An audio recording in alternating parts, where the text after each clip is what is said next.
Le dévoilement de l'attitude de Dieu envers la vie est montré dans ses entretiens avec Caïn. Lorsque Caïn tua son frère Abel, aussitôt Dieu apparaît sur la scène. Il n'y a pas de délai d'intervention, ce fut comme si Dieu se précipitait dans la situation. Et ici quelque chose qui le concerne au plus haut point. Dès que Caïn versa le sang de son frère et que ce sang encore chaud coulait dans le sol, Dieu intervint. Où est ton frère Abel? Il répondit, je ne sais pas. Suis-je le gardien de mon frère? Et Dieu dit, qu'as-tu fait? La voix du sang de ton frère crie de la terre jusqu'à moi. Genèse 4, 9, 10. Puis regardons ce que Dieu dit à Caïn. Tandis que celui-ci est maudit, il est aussi marqué. Quiconque le regarde voit qu'il est marqué par Dieu. Une flétrissure est sur lui. Et lui, s'endurcissant autant que cela fut possible et étant insolent envers Dieu, doit s'humilier et dire « Mon châtiment est trop grand pour être supporté ». Telle est l'attitude de Dieu envers la vie. Sa jalousie à son égard. Passons à Noé. Les termes de l'alliance avec Noé nous sont familiers. Le rapport équitable entre les choses dans cette alliance et l'avertissement très sévère donné à l'homme. Si quelqu'un verse le sang de l'homme par l'homme, son sang sera versé. Genèse 9, 6. Dieu tiendra les choses de façon équitable. Aucun homme ne doit prendre avantage dans ce domaine. Aucun homme touchant à cette chose précieuse aux yeux de Dieu n'en sortira gagnant. Dieu ramènera cela à une égalité. Il veut une réciprocité dans le domaine de la vie. Ainsi, vous volez un homme en lui dérobant la vie, vous serez volé en retour. Vous ne serez pas gagnant. C'est un avertissement solennel. Il montre à l'homme l'attitude de Dieu envers la vie. Nous avons aussi Enoch, dans ce domaine, une grande révélation de la pensée de Dieu pour l'homme dans l'Ancien Testament.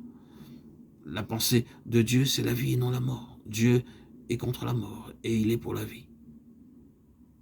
Si nous jetons un coup d'œil en arrière et voyons Enoch qui rompt une longue histoire de mort, Enoch marche avec Dieu, puis il ne fut plus, parce que Dieu le prit.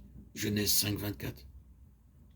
Ceci fait saillie dans le cours des événements de l'homme déchu, montrant ce qu'est la pensée de Dieu quand un homme entre en réelle communion avec lui. C'est la vie et non la mort.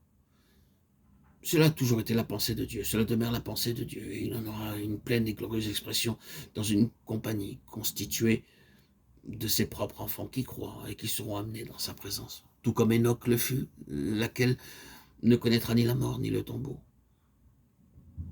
En Abraham et en Isaac, nous avons une indication supplémentaire. Lorsque Dieu a un grand projet en son esprit et qu'il le met en action sur une certaine base, il faut qu'il ait les choses établies sur un fondement où la mort ne pourra l'atteindre. Isaac est celui qui est directement lié à ce projet. Dans ce but, pour que ce projet réussisse, Isaac doit être en type, mis au-delà du pouvoir de la mort. Il doit entrer dans la mort pour que cette mort soit détruite. Alors l'intention de Dieu pourra être réalisée sur un terrain où la mort n'est pas future mais passée. Cela est la grande illustration du dessein de Dieu reposant sur le fondement d'une vie qui ne meurt pas. Et dans le plus grand Isaac, les projets de Dieu sont tous sur le point d'être réalisés sans la crainte que la mort ne vienne les briser, les interrompre, parce qu'en Christ, la mort est passée et non pas future.